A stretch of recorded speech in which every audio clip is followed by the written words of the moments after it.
Hello guys, আবার চলে আসলাম আপনাদের সামনে। এখন আমরা যাচ্ছি আসাম বস্তি। এটা রাঙামাটি শহরের কাছেই একটা পল্লী। সেই পল্লীর ওখান দিয়ে আমরা লেকের পাড়ে কিছু জায়গা, দর্শনীয় জায়গা দেখার চেষ্টা করব, শেষে আপনাদেরও দেখানোর চেষ্টা করব। আমরা তবলছড়ি হয়ে আমরা যাব। বর্তমানে লেকের পানি অনেক নিচে, যার কারণে আমরা বোট রাইড করছি না। আর যেহেতু ঝর্ণা আমরা দেখতে পাবো না, ঝর্ণাতে কোনো পানি নেই, তাই আমরা এখন অন্য যে স্পটগুলো আছে সেগুলো দেখার চেষ্টা করছি এবং আপনাদেরও দেখানোর চেষ্টা করব। আশা করি আপনারা আমাদের সাথেই থাকবেন এবং উপভোগ করবেন আজকের ব্লগটি।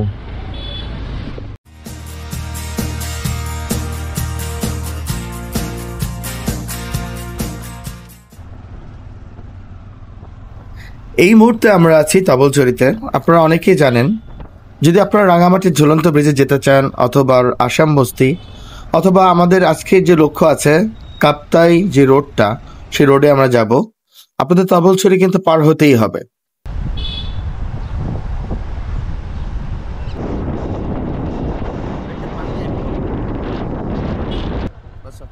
হ্যালো ভিউয়ার্স, এই মুহূর্তে আমরা আছি আসাম বস্তি ব্রিজের উপর। আপনার সামনে যে ব্রিজটি দেখতে পাচ্ছেন এটি আসাম বস্তি ব্রিজ। আসলে আমরা যে কিভাবে পরিবেশটাকে নষ্ট করি তা এই ময়লা দেখলেই বোঝা যাচ্ছে। এখন লেকে কোনো পানি নেই, তাই আমরা ওই সৌন্দর্যটা দেখতে পাচ্ছি না। তবে আপনারা যারা আসবেন অবশ্যই আপনারা বর্ষাকালে আসবেন, তখন বর্ষাকালে কাপ্তাই লেকটা অনেক সুন্দর লাগে। তাই বা তুমি কি বলো? অনেক সুন্দর। বর্ষাকালে বেশি সুন্দর না? হ্যাঁ। আমরা আবার সামনের দিকে যাচ্ছি।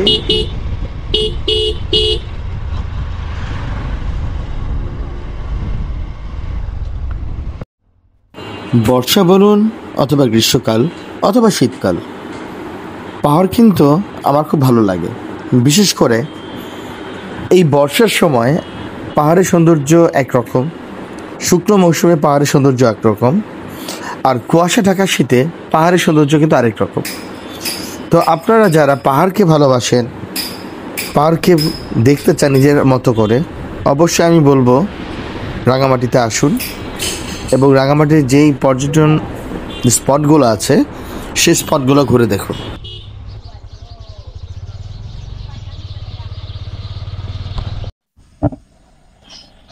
এটি একটি খাড়ি, পাহাড়ি খাড়ি হতে পারে। এখন পানি নেই, তাই গাছপালা জমে আছে। বর্ষার সময় এখানে পানি থাকে। এই খাড়ির উপর দিয়ে এই ব্রিজটা, গাছে গাছে পাকা আম, কিন্তু কেউ খায় না, অর্থাৎ পার্কের সমস্যা। কদম গাছ, বাঁশঝাড়। আর আমরা চলেছি কাপ্তাইয়ের দিকে।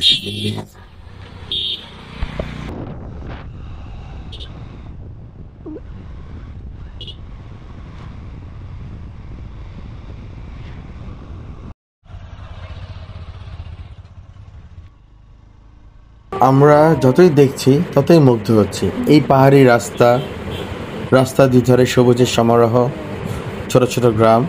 আমরা এখন রাঙ্গামাটির সায়েন্স অ্যান্ড টেকনোলজির যে ইউনিভার্সিটিটা হয়েছে সেই ইউনিভার্সিটিটা ক্রস করছি।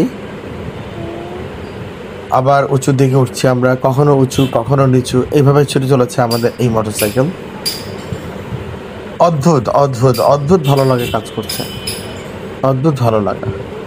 ভিউয়ার্স, আমরা জানি না আপনারা দেখতে পাচ্ছেন দূরে, কিন্তু আমরা কাপ্তাই লেকটি দেখতে পাচ্ছি, আপনাদের দেখানোর চেষ্টা করছি আমরা।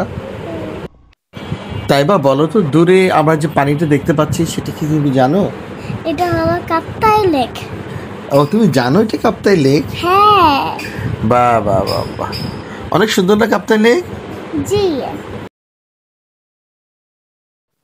কাপ্তাই লেকের একটি ঝলক আমরা দেখতে পেলাম। এখন আমরা যাচ্ছি আমাদের কাঙ্ক্ষিত সেই গন্তব্যের উদ্দেশ্যে, যেটার নাম হচ্ছে নীলাম্বর। আজি মন চেয়েছে আমি হারিয়ে যাব আমি তোমার সাথে, সেই অঙ্গীকারের রাখি পরিয়ে দিতে। কিছু সময় রেখো তোমার হাতে, আজি মন চেয়েছে আমি হারিয়ে যাব। পাহাড়ি এই পথে হারিয়ে যেতে কার না ভালো লাগে। আজকে আমি যাচ্ছি হারানোর জন্য, কালকে হয়তো আপনি যাবেন, অথবা কোনোদিন আমরা দল বেঁধে হারাবো এই সবুজ প্রকৃতির মাঝে, যেখানে আঁকা বাঁকা মেঠো পথ কখনো উঁচু নিচু পাহাড়কে আলিঙ্গন করে ছুটে চলেছে কোনো এক গন্তব্যের দিকে। হয়তো চেনা অচেনা সেই গন্তব্য হবে, অথবা কোনো এক বর্ষায় যখন মেঘ এসে ছুঁয়ে যাবে পাহাড়কে, তখন হয়তো সেই পাহাড়ের বুকে দাঁড়িয়ে মেঘকে আমরা চাদর হিসেবে বুকে জড়িয়ে নেব। এখান থেকে কাপ্তাই লেকের ভিউটা অনেক সুন্দর, তাই একটু দাঁড়ালাম। আপনারা দেখতেই পাচ্ছেন আমার পিছনে আছে কাপ্তাই লেক। যদিও এখন পানি অনেক কম, তবু কাপ্তাই লেকের যে সৌন্দর্য সেটা কিন্তু আমরা উপভোগ করতে পারছি। আশা করি আপনারা আমার এই ভিডিওর মাধ্যমে, আমার এই ব্লগের মাধ্যমে আপনারা উপভোগ করবেন। এখন সূর্যের অস্ত যাওয়ার সময়, এই পরন্ত বেলাতেও আমরা চেষ্টা করছি আপনাদেরকে কাপ্তাই লেকটা সুন্দরভাবে দেখানোর জন্য। জায়গার নাম বিলাইছড়ি। তো আমরা দেখলাম এখানে বিলাইয়ের ছড়াছড়ি। আমরা এখানে কিছু কিউট কিউট বিড়াল দেখতে পাচ্ছি।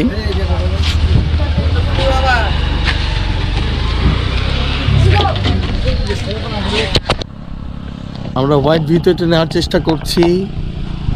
এই ব্রিজের উপর থেকে এক সাইডে পাহাড়,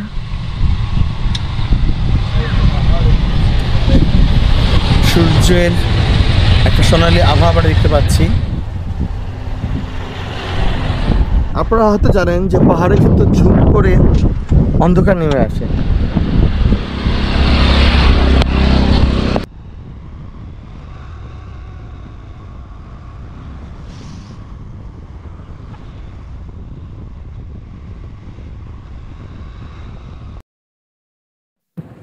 আকাশে সূর্যের সোনালী আভা দেখে বুঝতে পারছি খুব বেশি সময় আমাদের হাতে নেই। আর কিছুক্ষণ পরেই হয়তো সন্ধ্যাটা ঝুপ করে নেমে যাবে। একটু আগেও বলেছি পাহাড়ে কিন্তু সন্ধ্যাটা ঝুপ করে নেমে যায়। ঝুপ বলতে খুব দ্রুত নেমে যায়। Finally we reach hour destination at Nilambari. আমরা এখন নীলাম্বরীতেই আছি। আই লাভ রাঙামাটি আমরা দেখতে পাচ্ছি এই জায়গা থেকে, এবং এখান থেকে কাপ্তাই লেকের সুন্দর একটা ভিউ দেখা যায়। 2023 সালের জুলাই মাসে এই নীলাম্বরীকে উদ্বোধন করা হয়। আই লাভ রাঙামাটি এই স্লোগানটাকে সামনে রেখেই এই নীলাম্বরীটা প্রতিষ্ঠিত হয়েছে। ছবি তোলার জন্য বেস্ট একটা স্পট হলো এই নীলাম্বরী। ভিউয়ার্স, আপনারা কে কে আগে এই নীলাম্বরীতে এসেছেন তার কমেন্টসে অবশ্যই জানাবেন, এবং আপনাদের কাছে কেমন লেগেছে এই নীলাম্বরী সেটাও অবশ্যই জানাবেন। তবে আমি যদি আমার কথা বলি, আমার কাছে ভালো লেগেছে, কারণ একদিকে নীল জলরাশি, আরেকদিকে পাহাড়, সবুজে ঘেরা পাহাড়, উপরে আকাশ। আগেই বলেছি যে এটা অদ্ভুত একটা ভালো লাগে কাজ করে এখানে আসলে। আপনারা নিচে যে টিনের ঘরটি দেখতে পাচ্ছেন লাল রঙের, এটি মূলত একটি রেস্টুরেন্ট যা এখনো চালু হয়নি। অদূর ভবিষ্যতে এই রেস্টুরেন্টটি চালু হবে এবং সেখানে থাকবে পাহাড়ি খাবারের সমারোহ।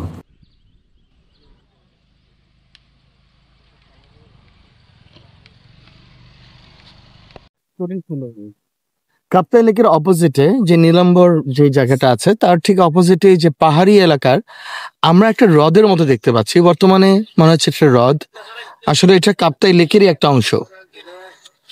পাহাড় চারিদিকে, উপরে আকাশ, এবং নিচে সেই হ্রদটা।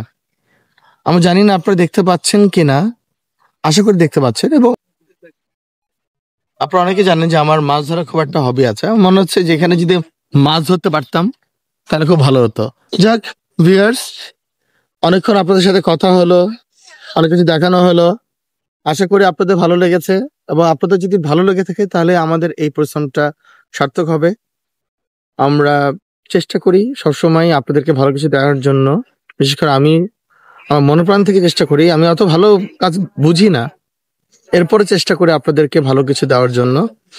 আশা করি আপনারা আপনাদের সুচিন্তিত যে মতামত সেটা আমাকে দিবেন, এবং আমার এই চ্যানেলটাকে এগিয়ে নেওয়ার জন্য বলিষ্ঠ ভূমিকা রাখবেন। সবাই ভালো থাকবেন, রাঙামাটি থেকে আল্লাহ হাফেজ।